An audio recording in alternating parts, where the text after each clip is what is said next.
Isang CrossFit trainer ang Assistant Operations Officer ng Iriga City Sports Development Office na si Coach JR Salcedo.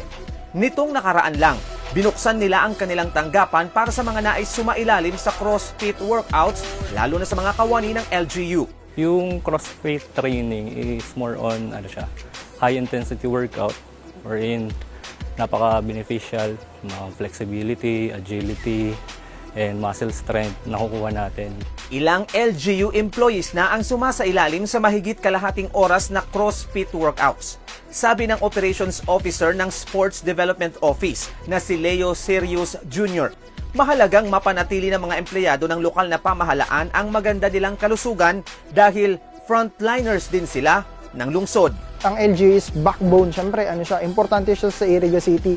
So kung magkakasakit yung mga empleyado, paano na lang yung pang-araw-araw na mga transactions dito sa Iriga. Yun, pasalamat kami sa office tapos kay Mayor na in-approve agad yung proposal. Aalamin ni Coach JR ang medical history ng mga kawani na susubok ng CrossFit workout para mabigyan ng angkop na gawain.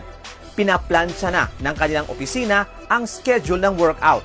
Magiging by batch ang pagtuturo para mapanatili pa rin ang physical distancing sa magiging venue na Iriga Sports Complex.